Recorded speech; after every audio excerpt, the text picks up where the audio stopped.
You can feel the concrete vibrating beneath your steel-toed boots. The air smells like liquid oxygen and rocket fuel. You're standing at the base of a 230-foot-tall Falcon 9, and in 6 hours, this thing is going to tear a hole in the sky. Welcome to your first day at SpaceX. Level 1, Ground Crew. You're wearing a bright orange vest and a hard hat that's too big for your head. Your job? Make sure nothing on the launch pad kills anybody. You walk the perimeter with a clipboard, checking for loose bolts, fuel leaks, or anything that looks remotely wrong. You're scanning the base of the rocket, looking for ice buildup on the fuel lines. Ice means a leak. A leak means an explosion. You find a small crack in a seal. You radio it in immediately. Within minutes, a team of engineers swarms the area. They replace the seal in under 20 minutes. You just prevented a $50 million fireball. Nobody thanks you. This is expected. You're making $18 an hour.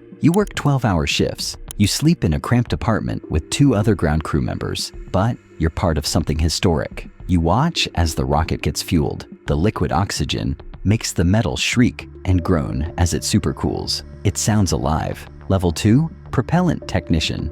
You've been promoted. Now you handle the fuel. This isn't gasoline. This is RP-1 rocket-grade kerosene and liquid oxygen, cold enough to freeze your hands solid in seconds. You wear a silver fireproof suit that makes you look like an astronaut. You're connecting massive fuel lines to the rocket. One mistake here doesn't just cost money. It costs lives. You have to move slowly, deliberately. Every connection is checked 3 times. You tighten a coupling. Your supervisor checks it. Then another supervisor checks it. Then a camera records it for the control room to verify. The rocket holds over 100,000 gallons of fuel. You're responsible for loading it without spilling a drop. The slightest static discharge could ignite the whole pad. You ground yourself constantly. You move like you're defusing a bomb because, in a way, you are. Level 3, Pad Technician. You've been here 2 years now. You know this rocket better than you know your own car. Your job is to prepare the launch mount. This is the massive steel structure that holds the rocket upright. You're inspecting the hold-down clamps. These are the 4 giant arms that grip the rocket's base during ignition. They release only when the engines reach full thrust. If they release too early, the rocket tips over. If they release too late, the rocket tears itself apart. You're calibrating the release mechanism down to the millisecond. You also manage the strongback. That's the massive support structure that holds the rocket vertical during integration. It has to retract perfectly, or it'll smash into the rocket during liftoff. You're running tests, watching it fold back again and again. It has to be flawless. Level 4, Integration Engineer. You don't work on the pad anymore. You work in the hangar where the rocket is assembled. This is where the magic happens. The Falcon 9 arrives in pieces. Your job is to put it together. You're overseeing the mating of the second stage to the first stage. This requires a massive crane and millimeter precision. The 2 stages weigh over 30,000 pounds each.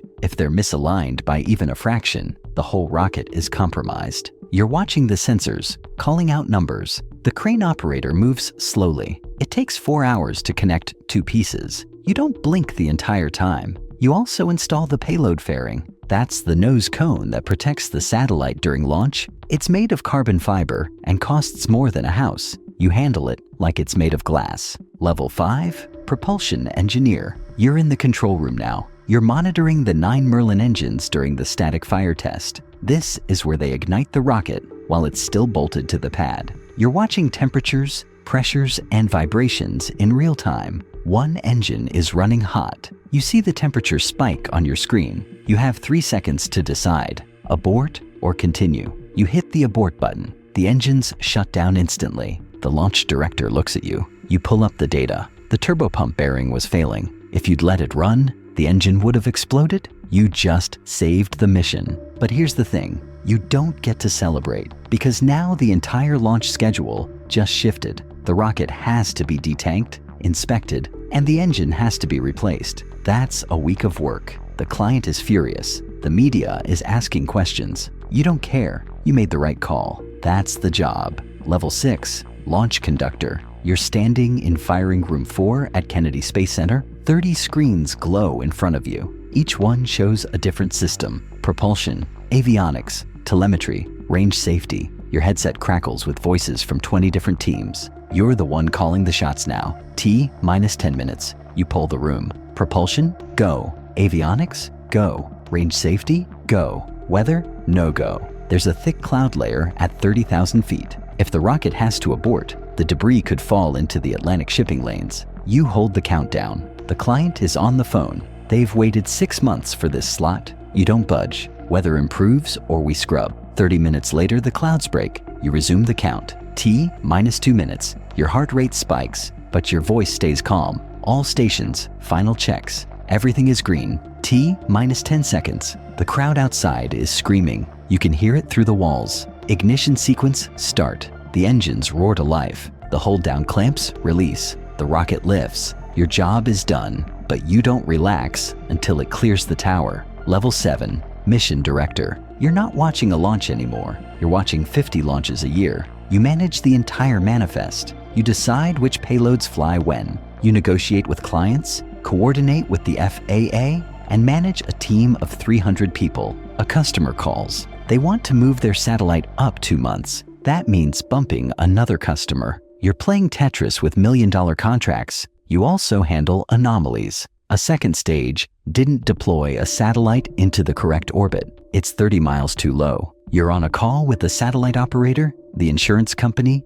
and Elon himself. Can the satellite make up the difference with its own thrusters? The operator runs the numbers. Yes, but it'll cut the mission lifespan by 6 months. You're negotiating compensation in real time. This isn't engineering anymore. It's diplomacy. Level 8, Vice President of Launch. You walk into a meeting with the Department of Defense. They want SpaceX to launch a classified payload. You can't ask what it is. You can't ask where it's going. You can only ask when and how heavy. You're coordinating with military officials who don't smile. They hand you a contract thicker than a phone book. You're also testifying before Congress. They're asking why SpaceX is launching so many rockets. Is it safe? Is it regulated? You explain that every launch is monitored by the FAA, the FCC, and the Space Force. You show them the data. SpaceX has the best safety record in the industry. They're not convinced. You stay calm. You answer every question.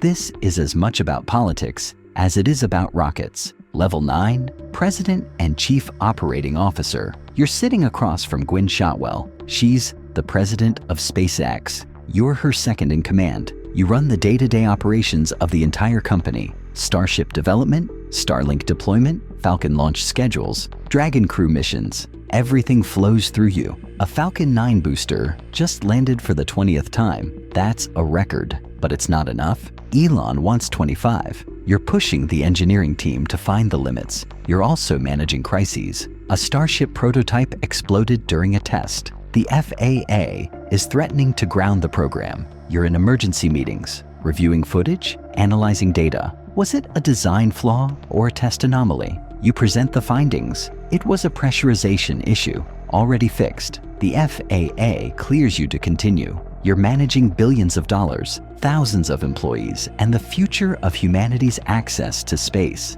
You don't get days off. You don't get to relax. Every decision you make affects whether we become a spacefaring species or stay trapped on this planet. The stakes are higher than anything you've ever known. This is what you trained for. This is the life you chose. You started at the bottom, checking for cracks with a clipboard. Now you're shaping the future of an entire industry. Every level demanded more. Every promotion came with higher stakes. There's no finish line here. The work never stops. The rockets keep flying. And somewhere out there, on a launch pad in Florida or Texas, someone in an orange vest is starting their first shift, looking up at a rocket, wondering if they'll ever make it to the top. They will, if they're willing to pay the price.